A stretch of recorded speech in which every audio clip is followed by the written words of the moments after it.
उषा के 2 बेटे थे, ऋषभ और सुनील। ऋषभ उसका सौतेला बेटा था।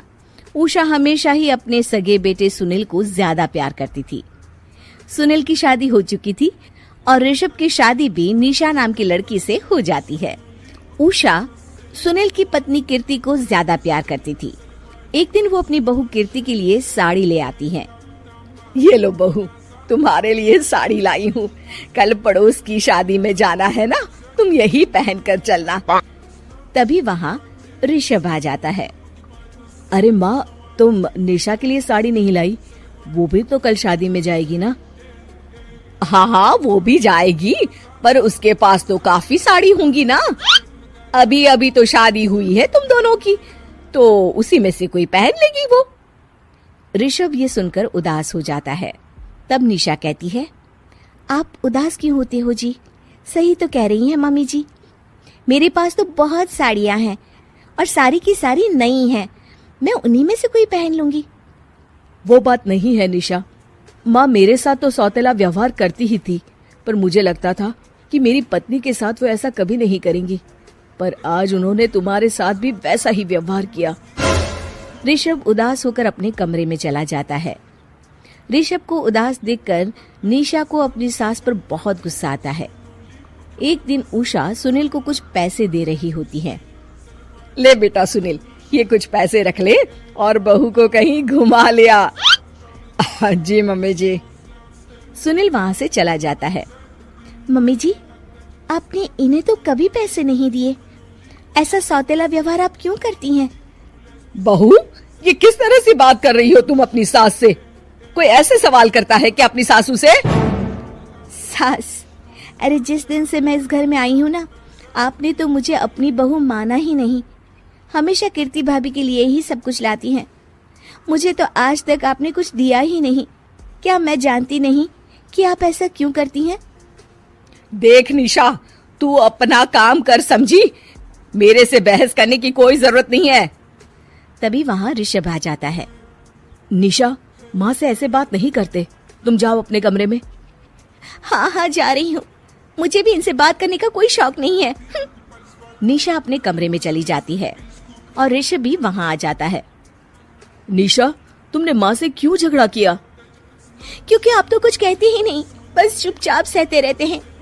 किसी को तो आवाज उठानी होगी ना। कोई बात नहीं निशा, तुम गुस्सा मत करो, शांत हो जाओ। निशा रसोई में खाना बना रही होती है। तभी वहाँ कीर्ति आ जाती है।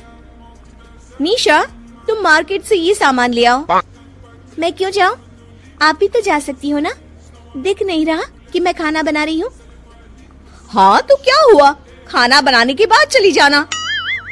हाँ, खाना भी मैं ही पकाऊं, बाजार जाकर सामान भी मैं ही ले आऊं। खुद तो कुछ करोगी नहीं, है ना? ओहो, जुबान तो देखो कैसे चल रही है।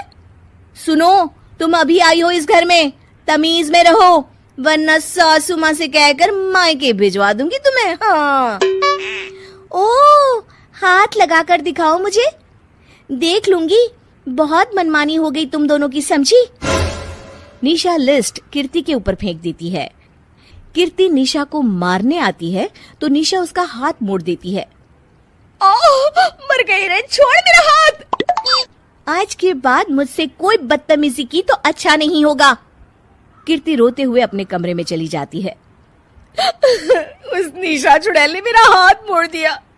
मुझे नहीं रहना इस घर में। अरे कैसी बेकार की बातें कर रही हो। अरे निकालना ही है तो ऋषभ और निशा को निकालेंगे। नहीं, मुझे अलग घर चाहिए। कान खोलकर सुन लीजिए, हम दोनों इस घर से जल्द जाएंगे। आप नए घर का इंतजाम कीजिए बस। मैं इन दोनों के साथ ज्यादा नहीं रह सकती। हाँ, वैसे मैं भी कुछ दिनों से सोच रहा था। अच्छा हुआ तुमने कह दिया, मैं माँ को भी बता देता हूँ। माँ, वो क्या करेंगी तुम्हारे साथ जाकर? मैं चाहती हूँ कि तुम और मैं, बस हम दोनों ही कहीं शिफ्ट हो जाएं, इस सब झमेले से दूर। अरे पर माँ को यहाँ छोड़कर इस तरह से जाना ठीक नहीं रहेगा कीर्ति। वैसे वो तुम्हें कितना प्यार भी तो करती हैं। नाम का ख्याल रखती है, क्योंकि तुम सगे बेटे हो ना, इसलिए। तुम अगर सौतेले होते तो मेरे साथ भी ऐसे ही सलूक करती जैसे अभी तुम्हारे सौतेले भाई और उसकी पत्नी से करती है। अरे पर फिर भी फिर भी कुछ भी नहीं। देखो, या तो हम दोनों इस घर से कहीं दूर जाएंगे या फिर मैं अपने मायके चली जाऊंगी। हाँ, बता देती हूँ। अच्छा बाबा, अच्छा ठीक है। सुनील अपनी माँ से बात करने आता है। माँ, मैं सोच रहा हूँ कि कीर्ति के साथ अलग घर में शिफ्ट हो जाऊं। अरे वाह बेटा, ये तो बहुत अच्छा सोचा है तुमने। कब शिफ्ट होना है हमें? मैं भी पैकिंग कर लेती हूँ। अब नहीं माँ, मैं और कीर्ति ही जाएंगे बस। आप तो यहीं रहो, ये पुश्तैनी घर भी है ना आपका। अरे बेटा, तू तो मेरा सगा बेटा है, तू ही मेरे साथ ऐसा कर रहा है। मुझे अपने साथ ले जा बेटा। तभी वहाँ कीर्ति आ जाती है। अरे माँ, आपको पता भी है कि किराए के घर में कितना खर्चा होता है, और अगर आपको भी लेकर गए तो और खर्चा होगा। आप तो बस यहीं रहो इसी घर में। कोई बात नहीं सुनील, तुम लोग चले जाओ। माँ यहीं रहेंगी हमारे साथ। हम माँ का ख्याल रखेंगे, तुम लोग अपनी गृहस्थी संभालो। निशा को ये देखकर बहुत खुशी होती है। वो मन ही मन सोचती है, अब आया ना ऊंट पहाड़ के नीचे। अब मम्मी जी को पता चलेगा, बड़ा सगा और सौतेला करती रहती थी। सगा बेटा तो जा रहा है छोड़कर, अब आएगी इन्हें अकल, और नहीं आई तो मैं ला कर रहूंगी। निशा अपनी सास को कैसे अपने सौतेले बेटे से मिलाएगी, जानने के लिए देखिए सौतेली माँ पार्ट 2।